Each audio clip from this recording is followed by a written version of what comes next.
All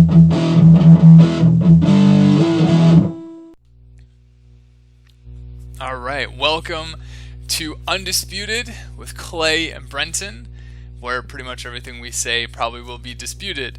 Although this is our pilot episode because the last episode was our pilot. We've kind of been fighting illnesses and colds and stuff, so we're trying to make sure we get all of this down. It'll continuously just keep getting better. We're really looking forward to it, but we're really excited to share this show with you and talking about NASCAR. This is fun stuff. So good evening, Clay. How are you doing? I'm good, Brenton. I am sounding a little better this week. Absolutely. No sultry voice. Yeah, it's still there a little bit, but it's getting better. Good. I was going to say, I'm a little nasally today, too. So hopefully our third show will have no sultry voices. We'll be back to normal. So you know, the third time is the charm. Absolutely. Speaking of which, your favorite driver took his third win this week. Dust off and there you go. Get the one and get this show started. Absolutely, repping Chase Elliott. This is the hat that winners wear, Mr. Fuller. It is, and that was not to be my weekend. That's a good looking hat. I'm glad you chose that one.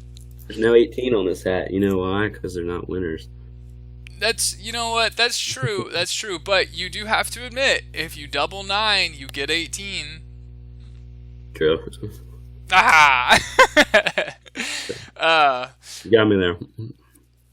But anyway, so Kansas, what'd you think? How do you think that rolled out? I mean, our picks didn't quite make it, but what'd you think of the race overall? But they were solid efforts. First of all, what in the world was wrong with Stuart Haas Racing and their penalties? Almirola and Kurt Busch both had tire violations, which pretty much took them out of the race. And actually my pick, who we all know I don't like Kevin Harvick, but unfortunately he's really good, so he's always a solid pick for the win for each week. Absolutely. I picked him last week, and he was doing really well. And personally, I was happy to see him have that penalty. But I really still think he would have gone on for the win if he hadn't gotten that penalty. But I thought that the race, changed a lot within the last 100 laps.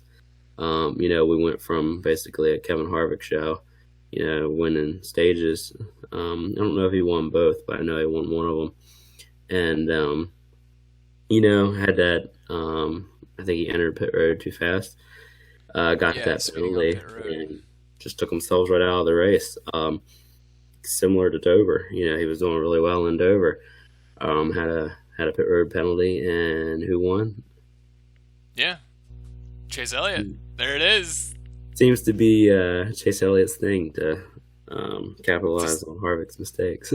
That's a good point. But did he race that way at Watkins Glen too, when he pulled that one off? I don't remember. I don't think. I can't remember. But you're right. It's certainly looking like whenever Harvick fumbles, Chase Elliott is there to pick it up and capitalize on it. Mm-hmm. He's the fumble maker. Yeah, absolutely. Yeah, and he's able to legit capitalize on it too. I mean, not just like a top 10 or top 5. He's legit winning it. So. Right, and I mean, Chase was solid all day at Kansas, but if you'd asked me, a third, even a half the way through the race, if he was going to be the winner, I don't know if I would have agreed with you or not. He again, solid car, but just didn't look like the winner. Definitely a top 5, but Harvick was looking like it was gonna, he was going to run away with the show. But after Harvick's penalty, Keselowski, kind of gambled a little bit there, staying out as long as he could, hoping for a caution. Wasn't quite the excitement I was looking for as far as gambling and trying to make the round of 8. I want to see hard racing and maybe even a few crashes because of the hard racing, which we didn't really see that. Jimmy Johnson really the only real crash of the race, and you know, just continues to be a bigger and bigger joke every week of, what's wrong with Jimmy Johnson. Yeah, no kidding. And it's Yeah. it's getting to that point too where it's like I don't think he'll be able to win on the rest of the season. I think there's too much momentum behind the drivers already in the 8, and there are too many mistakes being made by the 48 that I mean maybe the only track that he might be able to pull off is Homestead, and that's kind of just because it's a wild card anyway. I mean, Nah, going into that, it's a fast track, and you can there's high speeds, there can be wrecks, but I I don't really see him winning. that's it. I think the 4 contenders, the playoffs, are going to be the ones that you see racing the hardest at Homestead and probably going to take the win, because it seems like Yeah. every year it comes down to them needing to win the race to win the Yep. championship. Um, I'm pretty sure Kyle Busch won that race when he won the championship because he had Yes. Yep. to. Pretty Truex did. sure Truex won it last year, and Harvick Yep. the year before Kyle Busch in 14, if I remember right. Yeah, I'm pretty sure he did. Yeah, it has worked out that each time they've won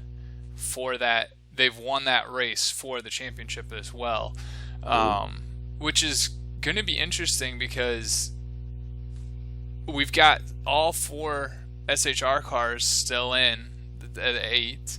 We've got 2 Toyotas, and we've got what a Chevy and a Ford, right? Because we've got Truex, There's your Logano, yep, Logano, and Chase Elliott, and Kyle Busch. So, do you see all 4 SHR cars still making it to the finals, or do you see do you see them getting split up?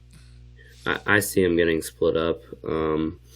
I think out of the 4, Harvick is probably the one I feel safest saying is going to transfer to the 4. If 2 Stewart Haas cars make it, I'm going to go out on a limb and say Kevin Harvick and Clint Boyer make it. Okay. Eric Almirola is looking really good, but I think he's going to need a little more time before he's championship material. That makes sense. I like Kurt Busch, but Kurt, if this is where you need to be, Kurt's always been here. He just always miss it by a little bit. He's a good racer. He brings in solid results for Stewart Haas every week, but ever since 03, I just don't think he's or 03 or 04. 04. Okay. That's 1 in 03. But ever since he won that first championship, his whole career has just been crazy. Yeah. I mean, Yeah. he went from the 97 to the 2 to the 22 to the 78 to the 51 to the 41.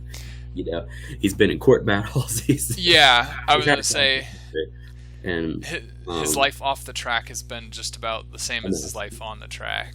So, and he's, he puts on a good front on TV, and I really feel like he's fake on TV. He talks about his guys and stuff, and when you listen to the scanner bits that Fox Sports or NBC Sports compiles after a race, and you hear the way he talks to his crew, it's like, I don't know how in the world they put up with his crap. yeah. I mean, he literally screams at them on the radio. It must be just kind of for dramatics. I mean, it's kind of hard to say what those drivers are like off the track versus what they are, on the track or racing. And it also, you start to look at the results, like clearly Stewart Haas saw something in Kurt to pick him up and to keep him on this long. Right. And all their drivers. I mean, they've got Boyer as well. They've got Almirola, and they've got Harvick. So those are all 4 very unique personalities. I would probably say the one that quite doesn't fit is Almirola. Almirola doesn't seem like he fits in that bunch of No, tough, battle-hardened, rough boys. That's kind of what Harvick and Boyer and Busch are. But I don't know. I mean, I guess it must be. Stewart-Haas must look at it from an image standpoint and a monetary standpoint, as well as a results standpoint. I mean, even if they're not winning, Kurt Busch still can get, he gets in the headlines just because of his name. He's a past champion before. I think that's what Stewart-Haas capitalized on, is the fact of they've got 3 very sturdy personalities, and then they have Almirola that they're kind of, I think, molding into the fact. I could see Almirola even still going further at some point. I don't know if he'll stay there or not. I mean, he's had a rocky road as well, but yeah. He's definitely proving that when he can get in good equipment, he's really good. Surprisingly, Right. like he's almost even better than Larson at this point. I mean, it's pretty impressive. So I think Larson's got a lot of talent. I think Larson honestly is one of the best ones out there, and I've heard Kevin Harvick back that up as well. He said for Larson to be able to do the things that he does with subpar equipment is pretty impressive. And again, not a big Harvick fan, but unfortunately, he's probably one of the best out there. And for one of the best out there to say that Kyle Larson is the best, he must be pretty good.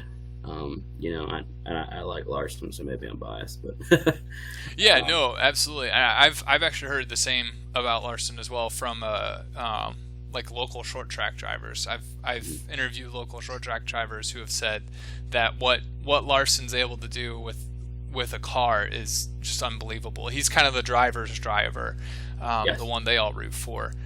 But and going back to Sunday, this was his last chance to get into the round of 8, and it came really close to doing it. yeah, he missed it by that much. He can't Yep. come much closer than he did because he was running down Kyle Busch for second. oh, for sure. It's interesting though, because he definitely could have made it. What I found interesting on Sunday was the fact of there was not a lot of passing to be had. I mean, you could get right up on somebody on the high side, and everybody was riding that high line. But as soon as you dove low, unless you wanted to take a huge gamble and slide up in front and just wreck yourself or wreck the person behind you, there was not going to happen. Like, a pass was just not going to happen. I mean, unless your car was just motoring its way through. And by the time you motored your way through the middle of the pack, all those top guys, it was going to be a hard press to say you were going to pass and get around them. So, and that's kind of going back to last week's topic of what's wrong with NASCAR. Yep. I don't know about you, but that wasn't fun to watch. No, no, it really wasn't. It was a couple hundred laps of crap followed up by 10 pretty good laps of, top 3 racing there at the end. I was always kind of against restrictor plates because I feel like, these are race cars. They're meant to race. They're meant to go fast. This is what we want to see. Speed, action, danger. But I really learned a lot about what a restrictor plate can do after the All-Star race this past year when they ran the restrictor plates at Charlotte. That racing was crazy. Yeah, it was. It was nuts. I think I froze there. Yes, I think you're good, but you're back. We're back on. Anyway, the cars were running 2 and 3 wide, across the whole track, and never lifted. They were running really pretty good speeds, and the best part was that the speeds were constant. Yes, and that's the key. I'm hoping that next year, that without the restrictor plate, because I know even when they did run the restrictor plate at the All-Star race, that was helpful. But I'm hoping they can achieve the same results with the non-restrictor plates with the less horsepower, to see if they can make that same thing happen. So, because I think the danger aspect comes when you start thinking of almost like pack racing, like the passing. That's when wrecks happen, is when passes happen.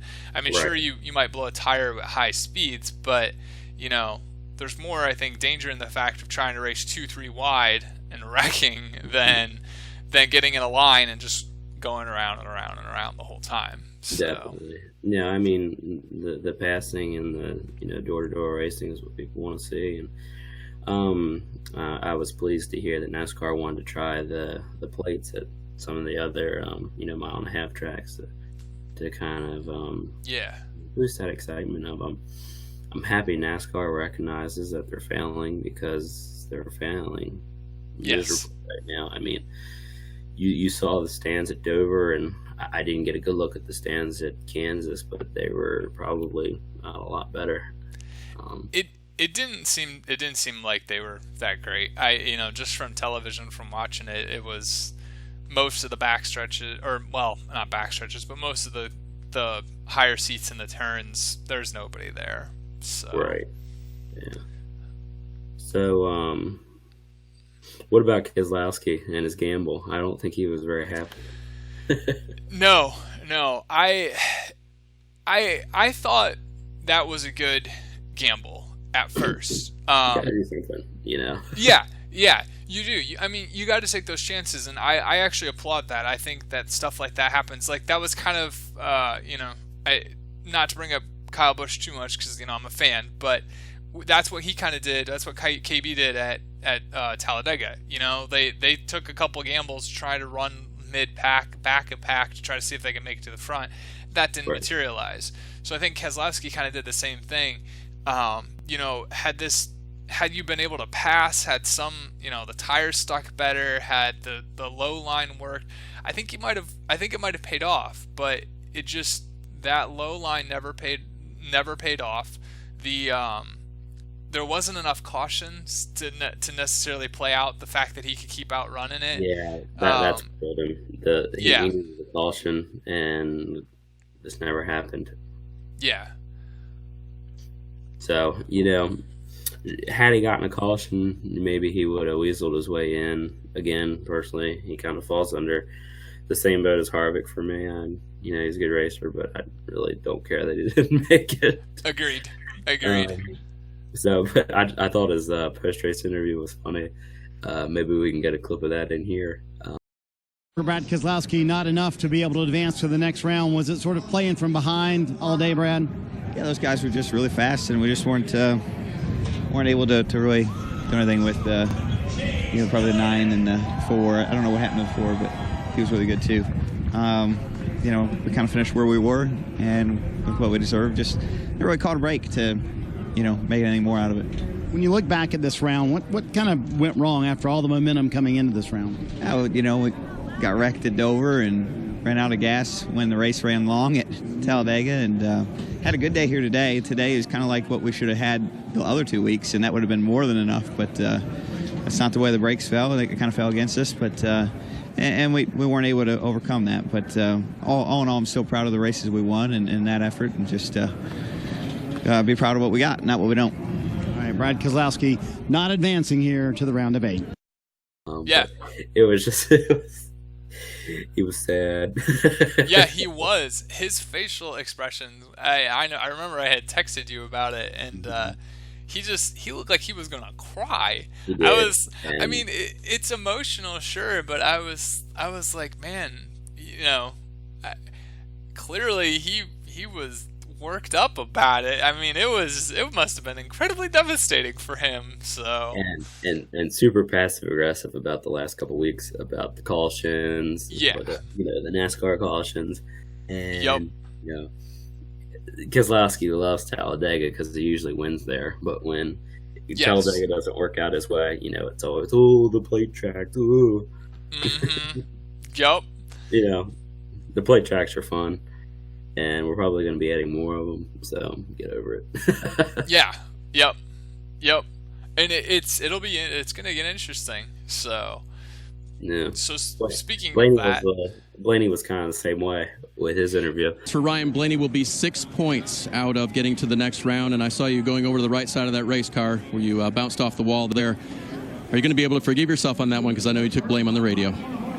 Gee, I appreciate that. I guess you move on from everything, and obviously a mistake I made, just trying hard, trying to catch those guys, and pushed too hard, got in the fence. So it's all my fault. Whether it worked out for us or not, I don't know. But I didn't think we had the speed the 9 or the 4 did. The 4 had to come back in, but the 9 was super fast, and I don't know, messed up and cost us a good shot. But thank Wrangler and Menards and Riggs Workwear for doing what they do, and the whole 12 team, they deserve a lot better than that. So that was unfortunate on my part. How would you describe their effort throughout the weekend? Because you had a lot of speed, Ryan. We had a lot of speed, yeah. I thought we had, never thought we had winning speed. I thought we, all race, I thought we had second or third place speed, and I thought some cars got a little bit better than what we did there in the second part of the race, and just couldn't really keep up. So that stunk, but a good effort, a good showing for us, and just not enough, which you'll have that. We'll just move on to Martinsville and try to go do the best we can the rest of the playoffs. Gave it all he had today in Kansas. He was, I really think he thought he was going to make it. Yeah, he did. I actually, well, yes, he did think he was going to make it. And to be honest, had he been able to make it up there a little farther, I think he would have. Like, he had a shot. Yeah. I've never actually seen Blaney that moody. That was almost kind of like a darker side of him. I've never really seen that before. He's normally pretty cheerful. He bounces back pretty well, but that was a new side of Blaney. So, well, I don't know. Well, to be fair, NBC Sport reporters are notorious for coming up and asking a mad driver ridiculously stupid question. Yes, that is a good point. That is a good point. I don't remember exactly what he said. Maybe we can put that in here too. But the reporter just came up and asked him a pretty obvious question, and Blaney was just like, "Yeah, thanks for reminding me." Yes, yeah, I do remember that. And that was, man, as a journalist, like having a journalism degree, that just kills me. I'm like, don't ask a driver that. Like, we can clearly see their emotions. Like, you're on television. You don't need to ask things to evoke something like that, like ask a better question. Ask something like, what are you going to do after the race? Let's twist it a little more. Yeah, that's exactly what they do. Mm-hmm. So I don't appreciate that, but I mean, they're doing their job, so I guess. But it's just stupid. It is. I agree. It's flat out dumb. I do the same thing even just with regular news. So like I feel like just the regular turn on the news, and why are you asking a question like that? Like Well, look, I really used to like both Jeff and Ward Burton back when they raced. Particularly Jeff. He just seemed like he was just such a cool guy, nice, clean racer. Yeah.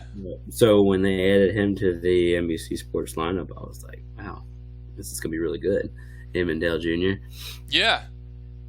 I've never muted a race more than I have with Dale Earnhardt Jr. and Jeff Burton at the microphone. Yep.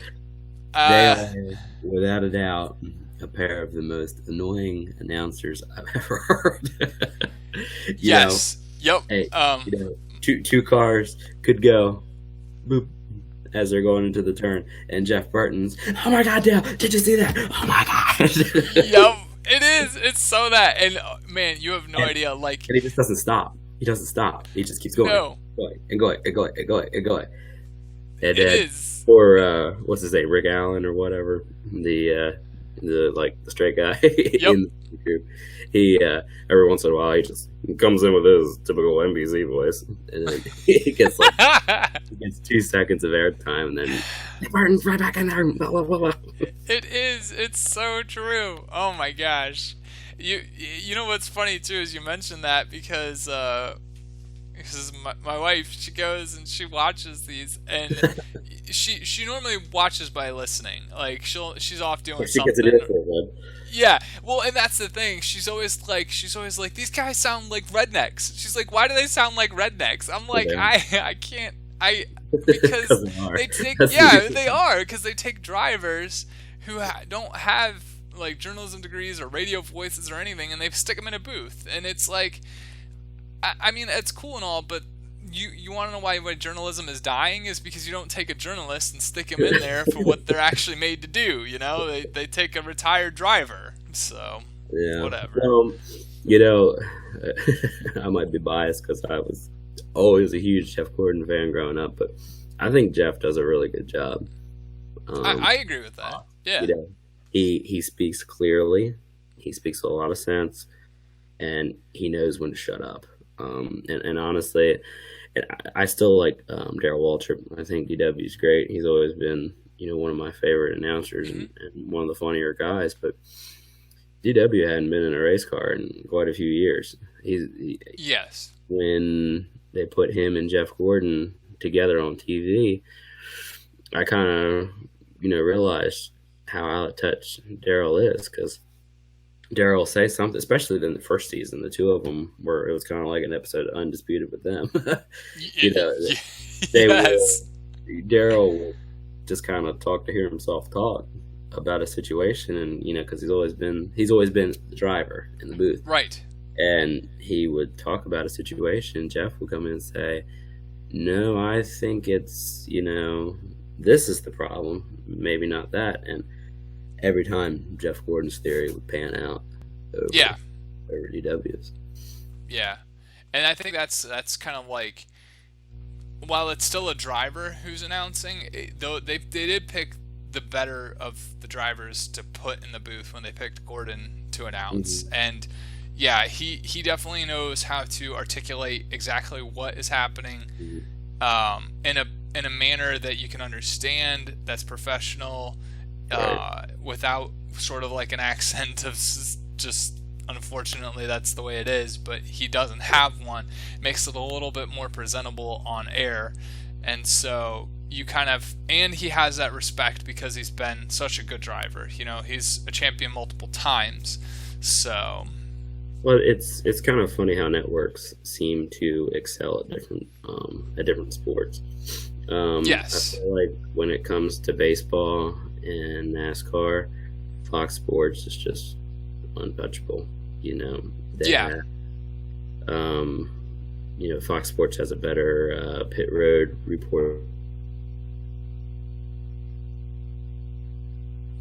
Has a lot better lineup with Mike Joy and yes. Not a fan of Michael Waltrip. I don't know how he ended up in there other than DW, but agreed. He's all right. He's just a little loud. Yeah. But Jeff Gordon's great, and I just think as a whole, Fox Sports is good at a lot of the sports that they do. Yes. But when you get into NBC and NASCAR, I mean, they don't touch baseball pretty much at all. Right. I don't think they do a good job with NASCAR, but I think the football coverage is probably the best out there. Sunday Night Football is probably the best game to watch all day on game day. Sure. So, each network has its own, bread and butter, if you will. Yeah. Yeah. But Fox has definitely mastered NASCAR. I agree with that completely. I love to see them pick it up again in February. Yep. Absolutely.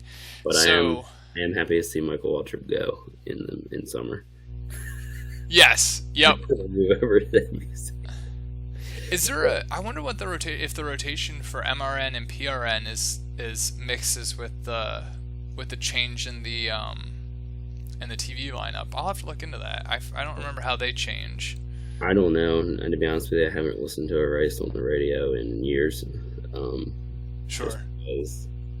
Yeah, no, it's okay. That's the cool part about you and I, because you got the technology and with watching all the NASCAR on that, and because this week I don't have cable and I don't have any of the NASCAR stuff, so and we're gonna have friends over. So the best I can do this week is I'll probably listen to maybe the start of the race on the radio. So I'll at least be able to get that much because they're not televising it on regular channel. So hit me up. I'll get you my login for Hulu and Sling and all those other good. Done. Put it up on your phone anytime. So, what do you think? What the results for Martinsville? Who do you got? What do you think what's going to happen on Sunday? Who do I got? Well, I'm kind of painting with a wide brush here, but I think Stuart Haas Racing is going to be tough to beat here in Martinsville. That's a safe assumption. He took the spring. Wouldn't be surprised to see him, sweep Martinsville and take the fall race. So I'm going to go with Clint Boyer. Okay, that makes sense. That's fair. I think he's going to add to his collection of grandfather clocks, which would be awesome to have. I think that's probably to me is like the best trophy. Like that would be the coolest thing to own. I think. I don't know the. What is the Harley J. Earl or whatever, the Daytona 500 trophy? That's true. The one you have to have. That's a good point. Definitely not the Monster Mile with Miles and Monster. That's probably one of the ugliest trophies there is out there. Yeah, Miles is good just sitting in the parking lot. He's good.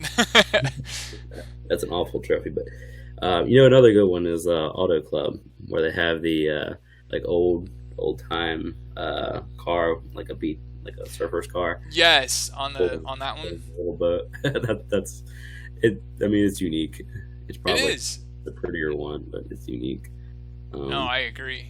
I always liked the championship trophy until Monster took over. The Sprint Cup Series had the trophy from Tiffany's. Made it Tiffany. Yeah, it's really, really pretty. Kind of looked like two checkered flags waving. Yes. Yeah, I was going to say the flag one. Now we have this piece of wonder. Yeah, all the tracks. Yeah. It looks which is a clever idea, but this thing looks like something King Arthur would use at the round table. Yeah, that's true. It does. Weird. And I'm going to sound like a terrible fan, but I just noticed that was all the tracks. Yeah, no, it is. Yeah, it is all the tracks. Yep, they stuck them all on there. Oh, wow, that was blonde movement. Stupid. No, you're good. You're good. But yeah, I'm not as big a fan of the new Monster Cup trophy, but yeah, Clint Boyer is going to be my pick. Okay. This weekend, I think there's a lot of possibilities, but Clint Boyer would be my pick. I know you'd like to see Kyle Busch win. I think he's always a valid option, and Martin Truex Jr. I think the round of 8 drivers are going to be really hard to beat. Stuart Haas cars are going to be even harder to beat. Yeah. If I had to pick a long shot that is going to get up there and kind of mix things up, he's not a terrible long shot, but just got kicked out of the playoffs last week. Denny Hamlin has always been really good at Martinsville. Can't stand Denny. I think he's awful sport when he loses a race. He's always got a problem with something. Ruined Martinsville for my boy Chase last year. Yep. But he is good at Martinsville, and I think he's probably ready to get up there and kind of mix things up. Good, solid picks. I'm not a Denny Hamlin fan either. Even though I like Joe Gibbs Racing, I'm a huge Joe Gibbs fan. Denny Hamlin just isn't quite my cup of tea. But you're right, though. He definitely has a long shot, has that possibility. He's aggressive. It's a short track or shorter track. I hate to be shallow and say Kyle Busch again, but I'm going to only because of the momentum that they had last week. I know they're itching for a win, and Kyle's able to capitalize on all of these upcoming tracks. I mean, if he can, he'll make it, I think, to the round of 4. I think he'd be solid to say that, and we can discuss that next week. But I think Kyle has a shot at winning this. I'm gonna go with a really long shot and say this is almost laughable. It is laughable. What? Derek Cope. No, okay, not that laughable. We're not going that laughable. I'm gonna go with Paul Menard. That's not that far. He's pretty good. Yeah, he's just struck out with bad luck. Getting hit on pit road at Kansas. Like, he had a good day. He was making it happen. One of these days, it'll put together for him. And normally on a driver like that, with odds like that, you'd pick more of a super speedway like a Talladega or a Daytona or a Pocono, something larger. But if they can get a good qualifying run, it's a good chance if they can get things working out that the rest of the field, because we're going to a short track or a shorter track, we're gonna see some more wrecks, hopefully. That if he stays in the mid to the upper pack, he could avoid those wrecks and potentially put himself in a position to win. So my longer shot is going to be Paul Menard. If for any reason he's going to win one here eventually, he might be a one-hit wonder, but it'll happen sooner, I think, rather than later. So, well, he does have an Indy win under his belt. That's true. That is true. A couple years ago, he took it with Childress, so you never know. Yeah, that's a good point. So he does have his one hit. He's got his one hit. It's just gonna be, yeah. He's gonna drop a follow up here soon. I'm hoping.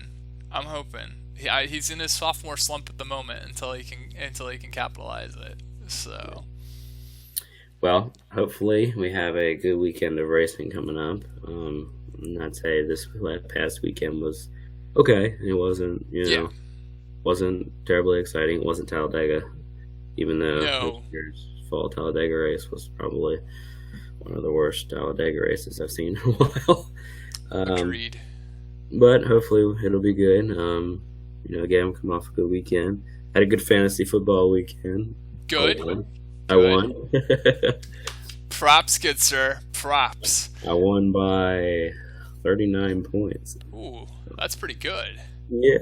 I had a good game last night. Matt Ryan and the Falcons played against the Giants. Got me some solid points. Good. But the problem is, I'm playing the missus this weekend. I'm playing her, and between you and everybody watching, I don't think I can beat her. Is she really getting that? She's that good? Well, she's put a solid team together. Okay. Obviously, there's really nothing that we do other than pick up. Well, yeah, but she's picked the right stuff. So she's picked up some really solid players. She was first in the league until yesterday. Dang. She did lose her matchup this week, so she dropped to. She's tied for second, but. Okay. I am in my division. I'm tied for third, so I guess. All right. She's doing a little better than I am. Yeah, absolutely. Well, this is going to be a fun thing to follow through the rest of the weeks too, as we go through the show too. So. Yeah, definitely. But as a huge fantasy football fan, I think we should try fantasy NASCAR one of these days. That would be fun. I've always wondered about getting into that, so we'll have to try that. Maybe for next season. On the off season, we'll figure everything out, and then we'll start it up for 2019. So. And then our weekly picks will actually mean something. Yes, absolutely. Just don't bet too much, because oh no. I wouldn't want to take your house from you. No, that ain't happening. My wife would be like, heck no. So. Yeah, I know your wife well enough to know that probably wouldn't happen. Yeah. Correct. You would kill me. So, cool. Well, we appreciate you all watching us and listening along. If you have any comments, let us know. Leave them in the comments section here on YouTube.